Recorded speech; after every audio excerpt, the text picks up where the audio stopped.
Muy buenos días, jóvenes del primer año medio. Soy su profesor Alexis Salamanca y en esta semana vamos a comenzar a analizar ya la consolidación misma del sistema político chileno, que ustedes conocen como República. ¿Ya? Esperando que estén todos bien en sus casas durante esta semana, durante esta pandemia, y que algún día nos podamos juntar para poder reflexionar y poder analizar la historia de una manera un poco más directa. ¿Ya? ¿Cuál es el título del día de hoy? El título es La consolidación de la República. Efectivamente, este video va a estar dividido en varias partes. La primera es la que vamos a analizar hoy y que tiene que ver principalmente con la de identificar y analizar las amenazas del territorio nacional externas, ¿ya? Efectivamente, nosotros habíamos mencionado ya en clases anteriores que para poder consolidar un poco la idea de Estado-Nación, también pasa que cuando uno se siente amenazado como país por fuerzas externas, internamente nuestra identidad comienza a desarrollarse, ¿ya? Y esto es lo que ocurre durante los primeros años de consolidación de nuestra república, ¿ya? Principalmente gracias al triunfo del orden autoritario. Esto va a provocar que nosotros podamos responder a los ataques externos que tanto naciones como Perú, Bolivia o Argentina pudo haber provocado hacia nuestro nuevo Estado. ¿Ya? Eh, a comienzos de la década de 1830, chiquillos, Chile ya va a consolidar su régimen institucional y político e iniciaba el camino hacia la estabilidad interna. Efectivamente, esto o este proceso se va a ver beneficiado por una creciente nacionalismo y ideología que ya habíamos analizado en clases anteriores y si ustedes recordarán, tiene que ver con el amor a los patrios, tiene que ver con el reconocimiento de la historia, tiene que ver con el reconocimiento a las autoridades políticas y militares de la época, el logro también de un orden administrativo y de una favorable situación económica, entre otros aspectos. En esta clase, para poder analizar, vamos a centrarnos principalmente en la defensa del territorio nacional y en lo que ustedes conocen como la guerra contra la Confederación Perú-Boliviana. En 1836, el presidente de Bolivia, Andrés Santa Cruz, va a concretar la formación de la llamada Confederación Perú-Boliviana. Santa Cruz pretendía anexar el territorio peruano a su país, ¿ya? Para iniciar la conformación de un gran estado que coincidiera con los límites del antiguo imperio inca, ¿ya? Si ustedes se dan cuenta, él quería que nuevamente el imperio inca se pudiese formar, siguiendo el parámetro efectivamente que tenía este antiguo imperio del Sol, ¿verdad? Este antiguo imperio andino, es decir, Bolivia, Perú y sí, jóvenes, parte de nuestro territorio nacional.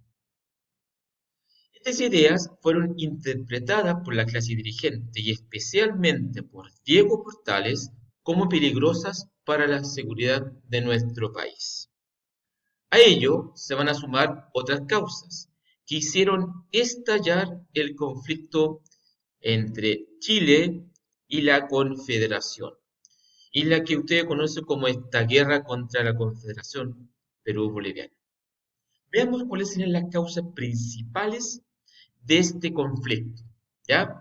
Y que obviamente va a originarse en la primera gran guerra externa que va a tener nuestro territorio durante el siglo XIX, no es la última, ¿ya? Primera causa, la rivalidad comercial entre Chile y Perú.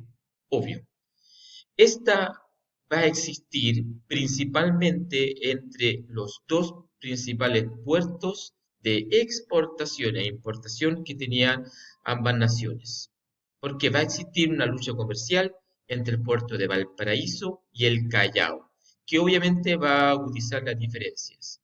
Acá Portales tenía mucho en que intervenir. Acá Portales tenía, ¿verdad?, el comercio de exportación del estanco y otros productos más, y no quiere un rival en el Océano Pacífico.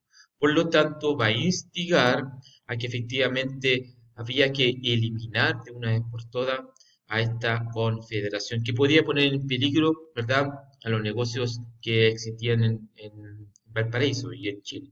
¿Ya? Además, se le va a exigir el no pago del préstamo hecho a Perú. Recuerden efectivamente, jóvenes, que el gobierno chileno le va a otorgar un gran préstamo al Perú para financiar los costos de la guerra de independencia que había realizado O'Higgins con la construcción de la primera flota naval, ¿verdad? Con la liberación del Perú en manos de las tropas españolas, todo lo que tenía que ver con la independencia del Perú, Chile había intervenido y le habían prestado dinero, pero los peruanos, el gobierno peruano de la época, no lo quería pagar, ¿ya? Por lo tanto, era una dificultad. Además, habían varios intentos por desestabilizar al país, ¿ya? Santa Cruz va a financiar una expedición, sí, al mando del militar liberal Ramón Freire, para terminar con el gobierno de Prieto. Sí, de esa manera. Lo bueno es que efectivamente esta expedición no surgió ningún tipo de efecto, pero igual Santa Cruz intervino directamente en la soberanía nacional, mandando a esta flota militar, ¿ya? Y esto era una afrenta que no podía no cobrarse. Y por último, el asesinato de Diego Portales. Sí, el mismo que había incitado, ¿verdad? El mismo que había efectivamente hablado en contra de esta confederación va a ser asesinado. Y obviamente esto va a dar como resultado el conflicto de la guerra. Luego de poner sus ideas sobre el peligro de la confederación, Portales se nombra ministro de Marina y Guerra, ¿ya? Y se pone a cargo de supervisar las tropas chilenas. Eh, y se fue a la comuna o la provincia de Quillota, ¿ya? Acá en la quinta región. Pero ahí había un coronel, el coronel Vidaurre, que no estaba muy de acuerdo con el enfrentamiento que se estaba dando contra la Confederación Perú-Boliviana. Por lo tanto, lo embosca, lo toma prisionero. Y después de un par de días lo traslada hacia las costas y en el Cerro Barón, sí, ahí cerca de Valparaíso, al mando de sus lugartenientes, decide fusilarlo el 3 de junio de 1837. Esto va a provocar que la mayoría de las personas que a lo mejor no entendían este gran conflicto o no entendían el por qué había una guerra o había problemas con la Confederación, tomase una postura bélica. Efectivamente, el asesinato de Diego Portales se le va a atribuir a que Vidaurre era una especie de espía de la Confederación, pero a la larga, ¿verdad? Después de estudios historiográficos, no fue así. Pero obviamente el gobierno de Prieto necesitaba que la muerte de Portales no hubiese sido en vano, ¿ya? Y que él era un mártir de sus ideas. Y por ende muchos de los chilenos salieron, ¿verdad? Y fueron a enfrentarse en este conflicto. ¿Cuál va a ser el desarrollo de esta guerra? ¿Ya? De la guerra contra la Confederación. A comienzos de la guerra fueron difíciles para Chile, ya que sus tropas al mando de Manuel Blanco Encalada tuvieron que rendirse y firmar el llamado Tratado de Paucarpata en 1887. Es decir, chiquillos, la primera ofensiva chilena resultó un fracaso. No obstante, en una segunda etapa se va a lograr concretar la victoria chilena. Bajo el mando del general Manuel Bulnes, el ejército chileno, junto con algunos peruanos que buscaban terminar de una vez por todas con los gobiernos de Santa Cruz, logran vencer a la Confederación en el territorio peruano en la batalla que se denomina Batalla de Yungay, en 1839. Esta victoria, obtenida por el general Bulnes, va a llevar efectivamente al desmembramiento de la Confederación. Él se va a transformar en un símbolo del nacionalismo chileno y el conflicto va a terminar con la disolución de la Confederación y el fin del gobierno de Santa Cruz en Bolivia. ¿Ya? Si ustedes se dan cuenta, se están formando los nacionalismos, la identidad chilena, gracias al triunfo en la batalla de Yungay. Y gracias al valor y al sacrificio de Portales, al valor de Manuel Bulnes, entre otros más. ¿Ya? ¿Cuál sería la consecuencia de este conflicto?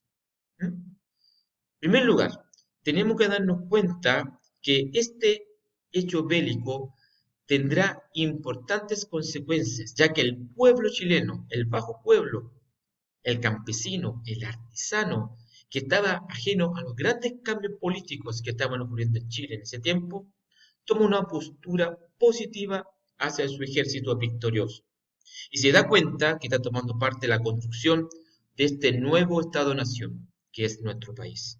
Fíjese estas letras en conmemoración a la batalla de Yungay. Oh patria querida, qué vidas tan caras, ahora en tus aras se van a inmolar. Su sangre vertida te da la victoria, su sangre a tu gloria da un brillo inmortal. Cantemos la gloria del triunfo marcial que el pueblo chileno obtuvo en Yungay. Efectivamente, nace de esta manera la identidad. Se comienza a construir la identidad nacional. Se va a generar, por lo tanto, los sentimientos nacionalistas van a comenzar a manifestarse en el bajo pueblo a través de la idea de el roto chileno, que luchó en la guerra y que regresó triunfante del conflicto. Y que gracias al pueblo chileno, pueblo, se pudo lograr la victoria.